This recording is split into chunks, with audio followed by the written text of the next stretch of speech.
Bom dia, boa tarde, boa noite. Eu sou Eduardo Rogério, você está no Diário de Bordo. Seja bem-vindo, seja bem-vinda. E neste vídeo aqui eu quero tratar de 3 assuntos muito sérios, assuntos que ao longo dos anos têm feito muitas pessoas não irem ou desistirem de frequentar as igrejas, de tornar-se cristãos praticantes. Isso mesmo, um assunto muito sério e eu gostaria de toda a sua atenção, porque neste vídeo aqui eu vou falar de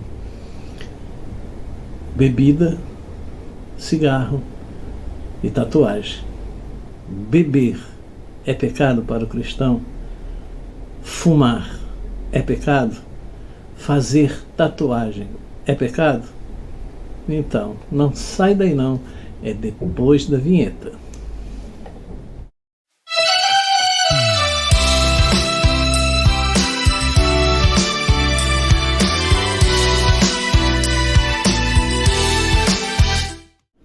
Pois então, eu depois de muito pensar, resolvi trazer para você essa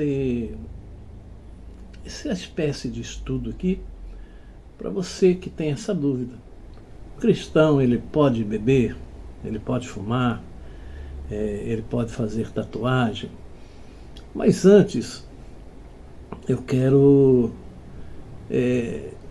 deixar ou trazer para você algumas explicações. Algumas denominações, alguns estudos,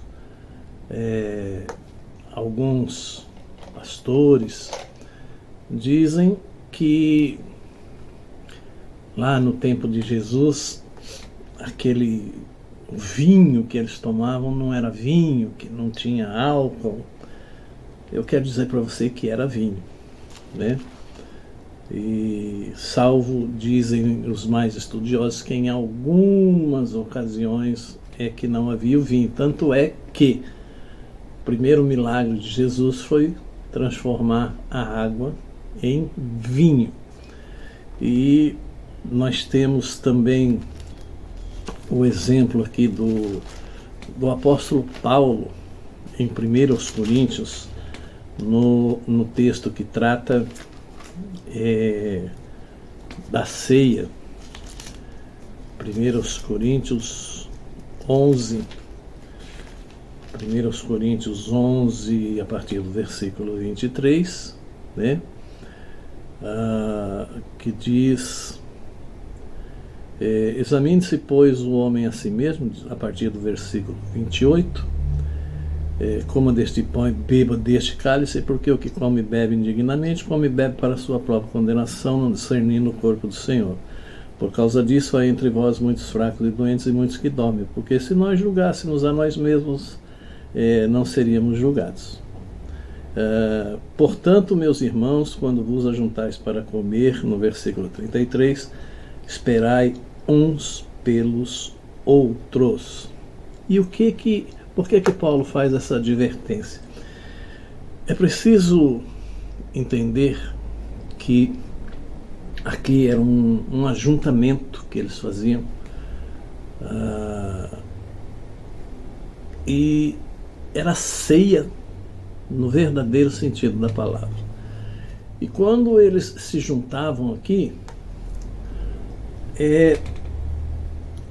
os mais ricos, os mais poderosos, os de poder aquisitivo maior, sentavam-se à mesa e não esperavam aqueles mais pobres, mais humildes, não esperavam os outros irmãos chegarem.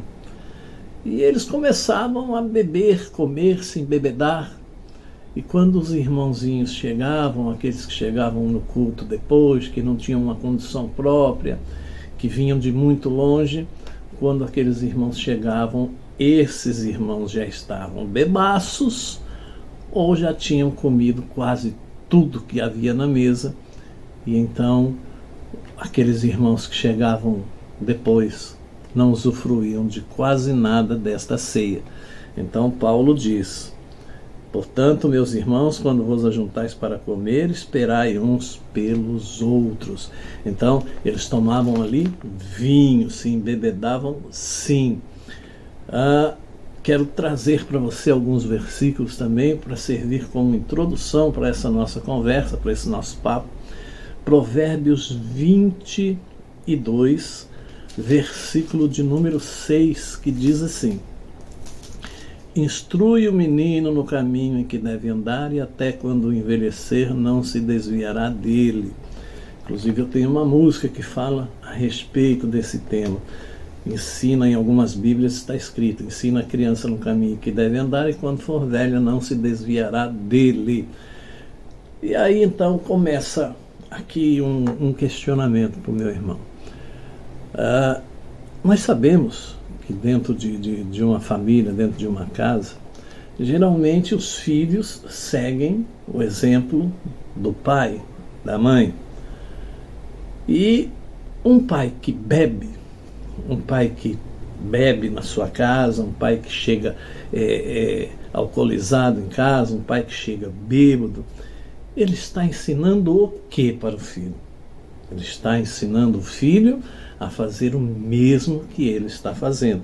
Portanto, não é um bom exemplo a ser seguido, mas fatalmente vai ser seguido, porque quando nós, mesmo que indiretamente, ensinamos os nossos filhos de que beber é liberado, de que beber pode, de que beber não traz problema, não tem consequência nenhuma, eles vão entender e vão praticar as mesmas coisas que nós praticamos. Toda criança segue o exemplo do pai e da mãe, né? Os antigos tinham o ditado lá de que o exemplo vem de casa. Portanto, isso tem que ser levado em conta. Bom, eu bebo, mas eu não fico bêbado. Mas é um bom exemplo? É um exemplo legal para o seu filho? É um exemplo legal para sua filha? Né?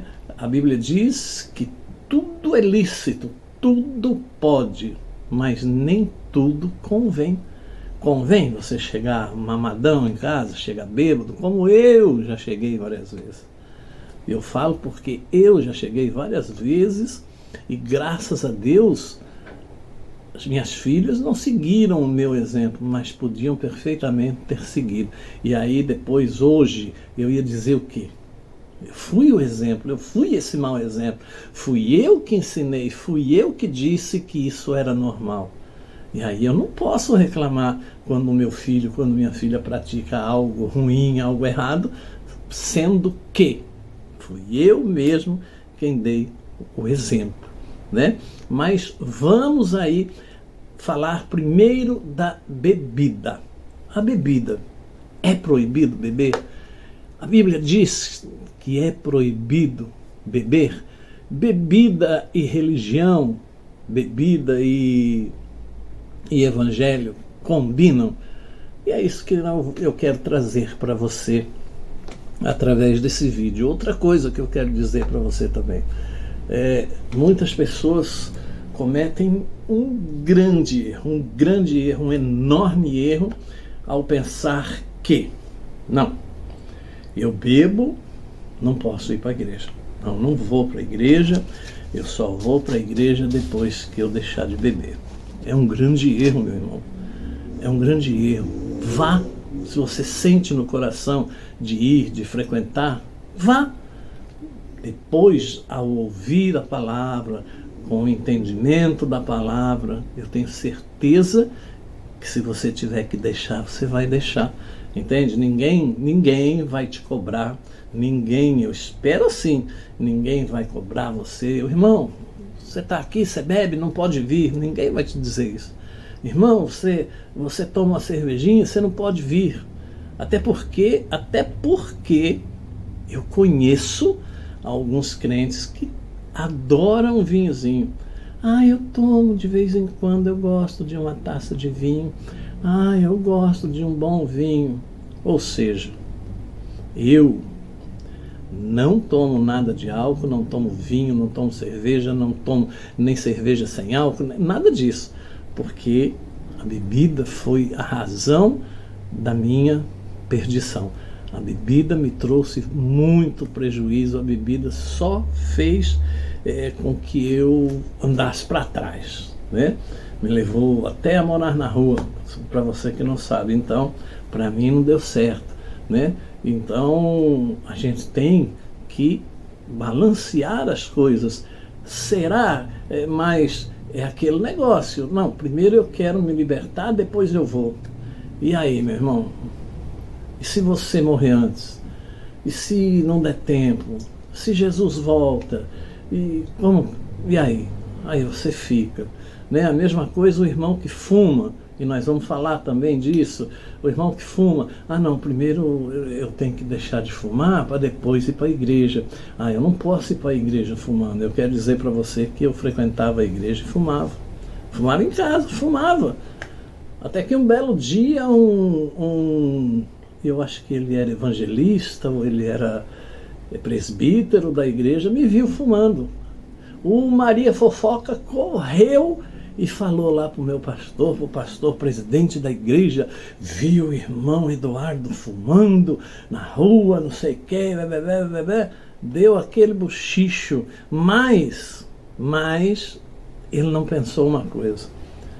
Diante de toda a circunstância que eu passei dentro da igreja, e se eu tivesse abandonado a igreja, se eu tivesse me perdido, se eu tivesse voltado para o álcool, Deus ia cobrar dele, do linguarudo, do Maria Fofoca, né? Enquanto o correto seria aquele irmão chegar em mim e dizer, olha, irmão, o irmão ainda fuma, vamos orar, vamos, né? E não fazer o que ele fez. Correu, espalhou para todo mundo, eu vi. Aí ele diz que é crente, ele diz que ele tem o amor de Jesus no coração, entende? Então, meu irmão, você bebe, você fuma, você usa drogas ilícitas, na igreja vão te ajudar a se libertar de tudo isso. Mas vamos falar aí da bebida agora, tá bom? Então vamos lá que eu já demorei demais. Beber é pecado? Se você carrega consigo crença em Deus e a convicção da fé cristã, ou acredita em outras religiões, certamente já se deparou com o conflito que existe entre bebida e religião. Embora eu não goste dessa palavra religião, porque acho que religião separa. Afinal, pode ou não beber e praticar a fé? É pecado ou não é? As interpretações a respeito desse tema são unânimes, e enquanto existem denominações que permitem o uso moderado do álcool, outras recomendam que é melhor se afastar por completo. Neste interim, eu quero ajudar você a refletir sobre qual é a escolha mais adequada, de acordo com as suas crenças, é óbvio, e de acordo também com o seu estilo de vida. E então eu quero trazer para você aqui rapidinho a visão da igreja sobre bebida alcoólica. É claro que a visão muda de acordo com cada religião e a partir da interpretação que é feita sobre a Bíblia. Entretanto, de modo geral, o corpo humano é visto como obra do Criador. Tendo isso como ponto de partida, fica fácil entender que qualquer coisa que prejudique o funcionamento do nosso organismo não é bom para o conforto espiritual. E isso inclui qualquer tipo de vício, estando o álcool incluso aí nessa lista. Contudo, algumas correntes são mais flexíveis e não condenam a forma veemente ou de forma veemente o consumo de bebida alcoólica. A recomendação é a de que isso seja feito de forma moderada, sempre evitando os excessos, não se embriagando e muito menos usando isso como o objetivo. Um bom exemplo disso são aqueles convites que chegam em forma de vamos dar uma saidinha para beber alguma coisa? Meu irmão, aí você escolhe o que é melhor para você e o que não é, né? Se você tem dúvida a respeito de qual é a visão da sua igreja nessa relação entre bebida alcoólica e religião, o mais adequado é que você procure o líder da sua comunidade, da sua igreja, e esclareça a questão direto com a sua denominação. Assim, consegue-se entender melhor e evitar qualquer tipo de conflito. Agora, beber é pecado? A ideia desse vídeo aqui não é discutir os textos bíblicos, tomando como base as religiões cristãs, a maioria delas aqui no Brasil. É impossível encontrar diversas passagens bíblicas, aliás, é possível, desculpe, encontrar diversas passagens bíblicas sobre o consumo de vinho nos tempos antigos, principalmente nas festividades. Lembra que eu falei que o primeiro milagre de Jesus foi numa festa de casamento?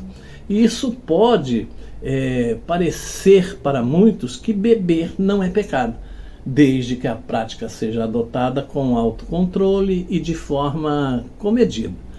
Por outro lado, a embriaguez e o vício, considerados excessos, são sim considerados transgressões do ponto de vista religioso. Nós temos vários exemplos na Bíblia de pessoas que tiveram atitudes inusitadas, inesperadas, quando estavam embriagadas. Por exemplo, nós temos o exemplo de Noé, que se embriagou logo depois do dilúvio, assim que a arca parou, que eles saíram da arca. Noé se embriagou, ficou tão doidão que as filhas dele se deitaram com ele e tiveram filhos.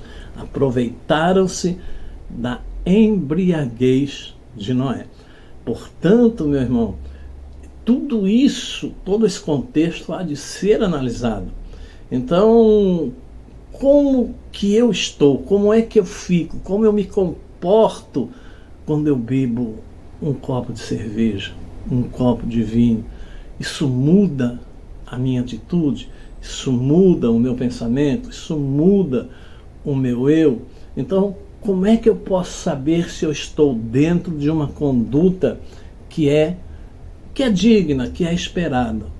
O mais prudente é conversar com o líder da sua igreja para que vocês possam esclarecer com a autoridade que a Bíblia diz sobre esse comportamento, mesmo que moderado ou, como dizem, social. Mas existem dicas e práticas de bom senso que ajudam no exame de consciência. O que pode ajudar nessa interpretação é responder a algumas perguntas. Você se faça essas perguntas. Eu consigo parar quando eu quiser? Se a resposta for não, você saberá que se trata já de um vício. Eu consigo ficar sem tomar minha cervejinha no final de semana? Eu consigo ficar sem minha taça de vinho? Quanto tempo? Ou todo final de semana eu tenho que tomar? Ou toda noite? Ou toda vez que eu vou jantar? Então, tudo isso que é constante e que lhe traz prazer e que você não consegue ficar sem, isto é vício. E a Bíblia condena vício. Quando eu bebo, eu tenho posturas vergonhosas, meu comportamento, como eu já disse, ele é o mesmo, eu mudo, eu fico mais solto. Eu, quando bebia, falava pra caramba, mas quando não bebia, eu era quietão, né? E para a vida das pessoas que vivem em torno de mim, está sendo bom, está sendo legal? Então, o consumo de álcool tem começado a trazer danos para a minha saúde. No outro dia eu estou ruim, estou de ressaca, estou com dor de cabeça. Se isso ocorre, é porque você passou muito da conta, né? Como eu. Quantas vezes eu acordei arrependido? Quantas vezes acordei ruim, mais ruim? Eu não vou beber mais. Se eu sair dessa, eu não vou beber mais. Se eu sarar, eu não vou beber mais. Mas assim que sarava, ficava 2, 3, 4 dias ruim. E aí depois, quando sarava, tomar uma para rebater, né? Então eu preciso examinar tudo isso. Beber é algo que traz problemas para minha consciência. Pô, eu fiz umas coisas onde que não foi legal, falei algumas coisas que não foram legais, e aí eu tenho problema comigo mesmo, né? Então todas esses questionamentos e essas respostas vão fazer você entender se você precisa rever as suas atitudes ou se elas estão dentro do que se espera de uma pessoa que se diz cristã e que respeita o Evangelho, que respeita os dogmas da sua própria igreja, daquele lugar que você frequenta. Então essas perguntas você tem que se fazer todos os dias. Olha, eu estou passando da conta? Não estou? Como é que não é? Né? Mas, então você obtendo essas respostas consigo mesmo, você vai conseguir dizer para você mesmo se você é um viciado, se é um vício que você tem, se você consegue deixar, se não consegue. Como eu já disse, tudo é permitido, mas nem tudo convém. Já pensou o irmão num culto, no domingo, chega na igreja, Pai do Senhor, como vai? E abraçar os irmãos, e o irmão sentir, o irmão exalando álcool, ou bafo de álcool, irmão, isso é agradável? Será agradável? Afora o que eu disse já sobre o exemplo, né? Ensina a criança no caminho que deve andar. Então isso é um exemplo para os seus filhos, é um exemplo. Você honra o Evangelho, você honra o Senhor Jesus quando você passa meio trôpego lá na porta do seu vizinho, quando você toma umas de outras e começa a falar coisas que, bom, você não fala, isso é legal, isso honra, isso realmente Jesus olha para você e se sente feliz, contente. Então tudo isso tem que ser perguntado para você mesmo, para nós mesmos, para saber se nós estamos em conformidade, não. O melhor é não beber. O melhor é não tomar nada. Sabe por quê? Porque aí você não vai ter nenhum peso na consciência, não vai estar dando nenhum mau exemplo e muito menos vai andar preocupado, né? Porque de repente pode um ou outro dizer, porque eu já vi essa situação. Aí, ó, daqui a pouco ele põe o paletó, a gravata, pastinha e diz que vai para a igreja. Mas aí, fica o domingo todo aí, chutando com as duas. Daqui a pouco ele vai, toma um banho, põe aquela roupinha e diz que é cristão, que vai para a igreja, que vai para o céu, né? Então essas coisas não combinam com a vida de um verdadeiro cristão, de alguém que representa o Evangelho, né? Porque a Bíblia diz que nós somos embaixadores de Cristo. Aí um embaixador bebum não tem credibilidade nenhuma. E o segundo assunto é sobre fumar. Fumar é pecado? É pecado fumar? Bom, eu quero te adiantar já de antemão que a Bíblia não trata de cigarro. A Bíblia não fala de cigarro, até porque naqueles tempos não existia ainda a comercialização, o uso do tabaco com o cigarro, como acho que nem existiam plantações de tabaco naquele tempo. Então a Bíblia não diz nada sobre tabaco, mas é legal você abraçar os irmãos com a sua roupa impregnada de cheiro de cigarro, você exalando cheiro de cigarro. É legal você dar esse exemplo dentro da sua casa, porque tem o fumante passivo também. Se você fuma dentro da sua casa, você está contaminando todas as pessoas que estão à sua volta, a roupa delas e tudo mais. É legal? Faz bem? Meu pai, por exemplo, ele morreu com problemas aí de efizema pulmonar. Teve efizema, arrancou metade de um pulmão. Então, é legal? Faz bem para a saúde? Fumar é bom? A Bíblia não condena o uso do cigarro. Porque, como eu já disse, não tinha naquele tempo. No tempo de Jesus não tinha. Ninguém fazia uso disso, né? Mas convém? Tudo pode, mas nem tudo convém, nem tudo edifica, diz a Bíblia. Convém você fumar? É legal? Fora o gasto que você tem, né? É o mesmo que você pegar e acender o seu dinheiro, como hoje eu vejo, fui fumante também, mais de 30 anos, e aí você acende o seu dinheiro, queima ele e leva tudo que não presta para dentro de você. né? Seu pulmão, suas artérias, suas veias, enfim, o seu paladar, tudo é diferente, meu irmão, tudo é afetado quando você fuma. Ah, então eu vou deixar de fumar para ir para a igreja. Não. O lugar de você deixar de fumar é na igreja. Para isto, o Senhor instituiu a igreja. Qual foi o exemplo que Jesus deu? O exemplo é o seguinte: um cordão de 3 dobras é mais difícil de quebrar. E eu dou outro exemplo para você. Se você pegar uma caixinha de fósforo, pegar um palitinho, você quebra o palitinho fácil. Mas pega uma caixa toda de fósforo e tenta quebrar os palitos. Pega aqueles palitos e tenta quebrar. É muito mais difícil. Foi exatamente o que Jesus disse. Um cordão de 3 dobras é muito mais difícil de quebrar. Então a igreja foi instituída exatamente para isso, para te ajudar.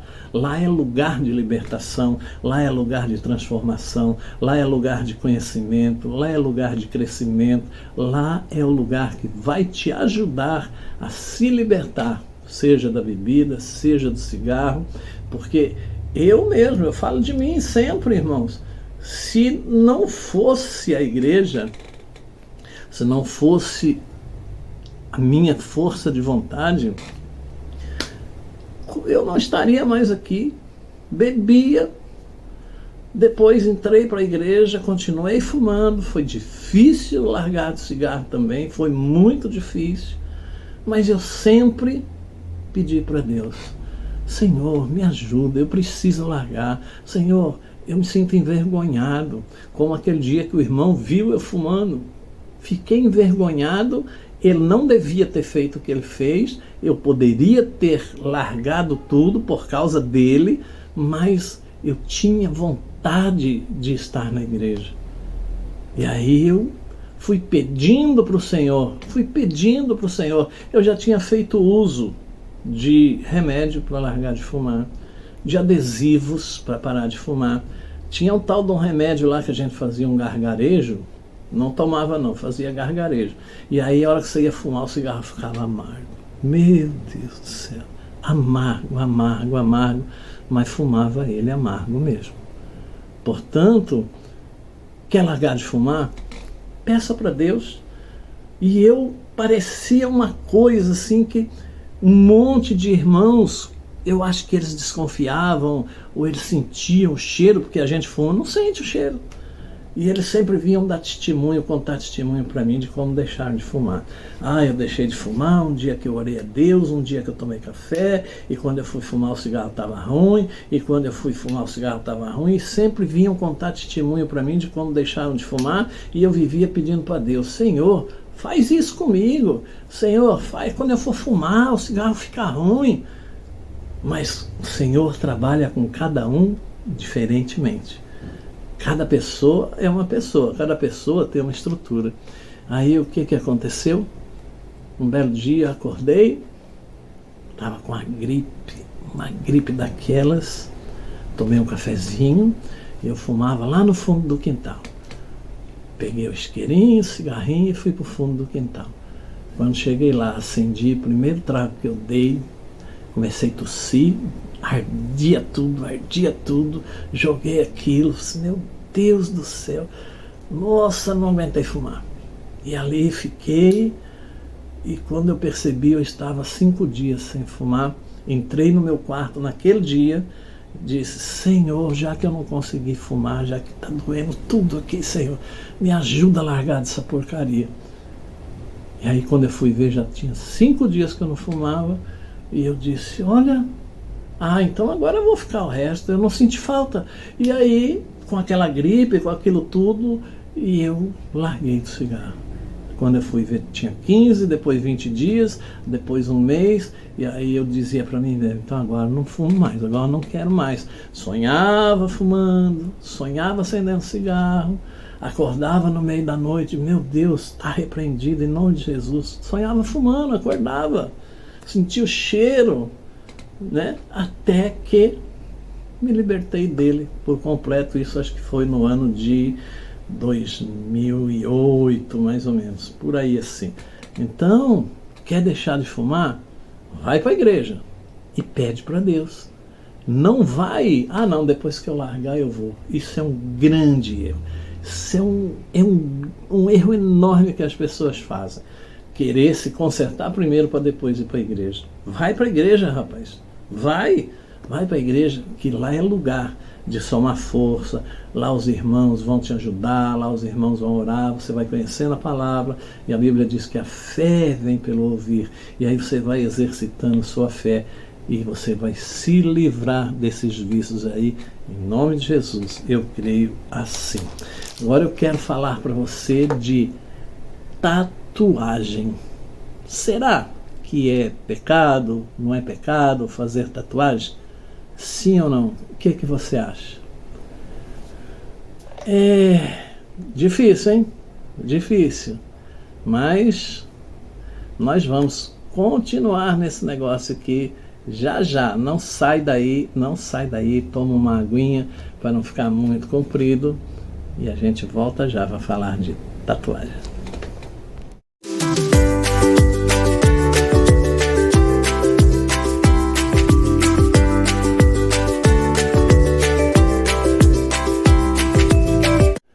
Pois bem, estamos nós aqui de novo, né? Você tomou aquela aguinha, respirou, então vamos aí para a última parte desse vídeo. É pecado fazer tatuagem? É pecado? Não é pecado? Mas vamos lá no livro de Levítico, vamos ver o que a Bíblia diz. Vamos ver o que a Bíblia fala a respeito de tatuagem. Gênesis, Êxodo, Levítico, Números, Deuteronômio, né? Esse é o Pentateuco. Levítico, capítulo 19. E aí, os irmãos, você que está assistindo esse vídeo aí, Levítico, capítulo 19. Capítulo 19, vamos ver o que diz a Bíblia. Levítico, capítulo 19, do versículo 26 ao 28, diz assim: Não comereis coisa alguma com sangue, não agourareis nem adivinhareis, não cortareis o cabelo arredondando os cantos da vossa cabeça, nem danificarás a ponta da tua barba. Pelos mortos, presta atenção agora, pelos mortos não dareis golpes na vossa carne, nem fareis marca alguma sobre vós. Eu sou o Senhor. Amém? Então, nós temos que entender, em primeiro lugar, o seguinte. Aqui era a continuação das leis, tá? A continuação dos mandamentos, na verdade. Muita gente acha que eram só 10 mandamentos, tá? São 112. E esse aqui era a continuação. Então Deus diz aqui que não podia mexer na barba, não podia frisar barba, não podia frisar cabelo, se você lê o livro de Levítico, né? E pelos mortos não dareis golpes na vossa carne. Eu não sei se os irmãos já tiveram a oportunidade de ver, mas existem vários vídeos e às vezes reportagens nos telejornais, que infelizmente não são mais telejornais, né? Se transformaram em sangue. Os telejornais hoje só trazem crimes. Um povo que durante as comemorações de uma certa data lá, de uma religião lá no Oriente Médio, eles ficam com um chicotinho que tem aço nas pontas, um chicotinho com várias pontas. Eles ficam dando golpes nas costas, sangrando, achando que aquilo os está purificando, né? Do pecado, das coisas ruins. Então é isso que a Bíblia está dizendo aqui: não dareis pelos mortos, não dareis golpes na vossa carne. Ou seja, era uma forma deles homenagearem os mortos. E a tatuagem não é isso, mas é esse texto que é muito usado pela igreja para dizer que tatuagem é pecado. Na verdade, diretamente a Bíblia não diz isso, mas eu quero trazer para você aqui rapidinho. Já estamos aí com 24 minutos de vídeo, mas já vou acabar já um assunto bem legal para você. Tatuagem, presta bem atenção, é pecado quando o motivo para fazer é errado. Fazer ou não uma tatuagem é uma decisão que cada crente deve tomar de acordo com a sua própria consciência, pedindo sabedoria e discernimento a Deus. O único versículo, como eu disse, que fala diretamente sobre a tatuagem é este aqui, que eu li para vocês no livro de Levítico. Não façam cortes no corpo por causa dos mortos, nem tatuagens em vocês mesmos. Eu sou o Senhor. Só que o texto não diz isso, né? Levítico 19, versículo 28. Quando o Senhor estabeleceu essa norma, o povo de Israel estava para entrar na terra prometida, na terra de Canaã. Naquela época, os cananeus faziam inscrições ou marcas no próprio corpo para reverenciar os mortos. Então, o que acontece aqui? O que acontece aqui?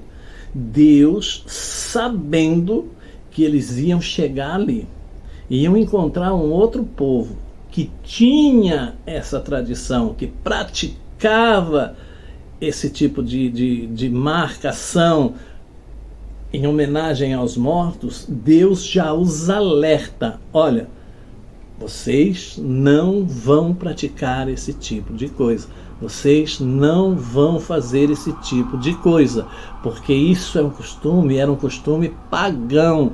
Então Deus já estava alertando o povo.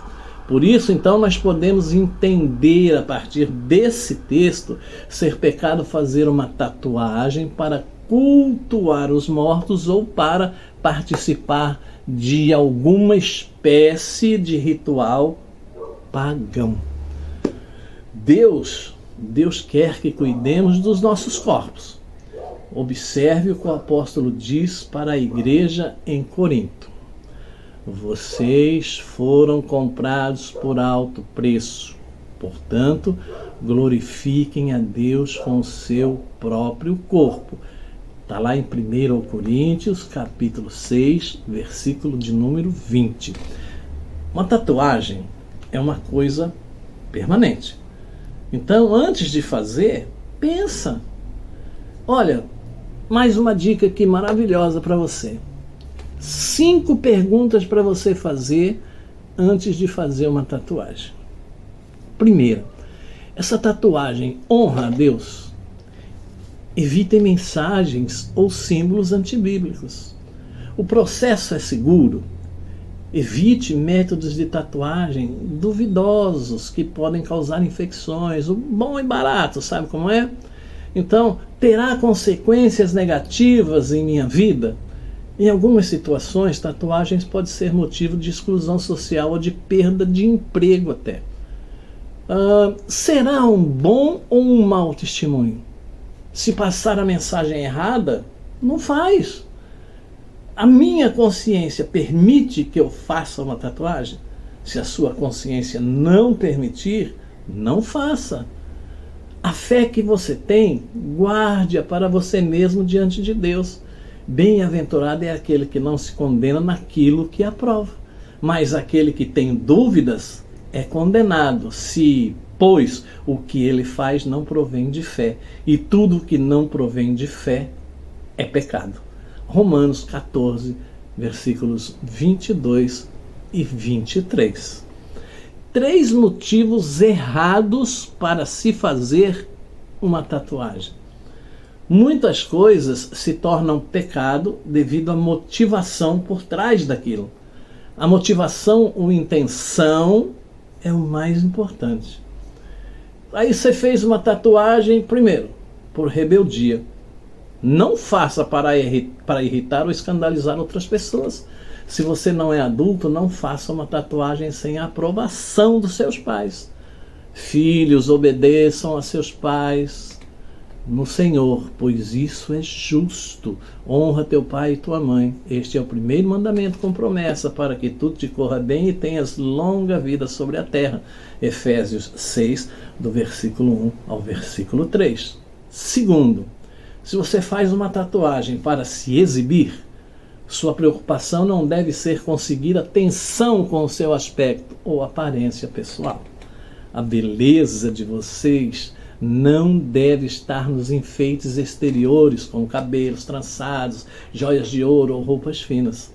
Ao contrário, meu irmão, esteja no ser interior, que não perece, beleza demonstrada num espírito dócil e tranquilo, o que é de grande valor para Deus. Está lá em 1 Pedro, capítulo 3, versículos 3 e 4. E não faça uma tatuagem por moda. As modas vêm e vão, mas uma tatuagem fica para a vida toda. Assim, eu digo para você que está me assistindo, e no Senhor eu insisto, que não vivam mais como os gentios que vivem na inutilidade dos seus pensamentos. Efésios 4, 17. E é importante lembrar que alguns tipos de maquiagem definitiva são uma espécie de tatuagem também, né? A irmã vai lá e faz a sobrancelha definitiva. Não deixa de ser uma tatuagem. Uma outra coisa que eu quero trazer para você para finalizar esse vídeo é a seguinte: muita gente se desculpa e usa a inscrição na coxa de Jesus, lá no livro de Apocalipse, Apocalipse capítulo 19, versículo de número 16, que diz assim: que descreve o cavaleiro com a inscrição Rei dos Reis e Senhor dos Senhores no seu manto e na sua coxa, não serve como base bíblica para se fazer uma tatuagem como alguns defendem. O propósito desse texto é descrever uma visão escatológica e triunfante do Senhor Jesus e não estabelecer um padrão estético para os cristãos. Se eu fizer na coxa, pode. Se eu fizer não sei o que, pode.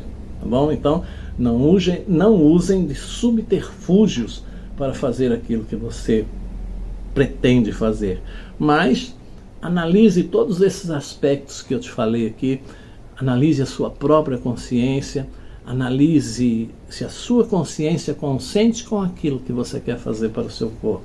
Consente? Vou me sentir bem? Vou ficar de boa? Não, depois vou me sentir culpado? Depois não é legal. E se eu me arrepender? Então, se você tem dúvida, não faça, não arrisque, não vá, porque aí vai ficar muito pior. De repente, espero ter te ajudado aqui com essas questões sobre a bebida, o cigarro e a tatuagem. E se você gostou desse vídeo, deixa seu like, deixa seu comentário, compartilha esse vídeo com outras pessoas, se inscreve no canal se você ainda não é inscrito, ative o sininho para receber as notificações sempre que tiver um vídeo novo. E eu agradeço você ter assistido todo esse vídeo e espero que ele tenha sido útil para você, para sua vida cristã. Que Deus te abençoe e até a próxima página do Diário de Bordo, obviamente, querendo Deus. Gostou do vídeo? Deixe seu like, se inscreva no canal e ative o sininho para receber novas notificações. Muito obrigado!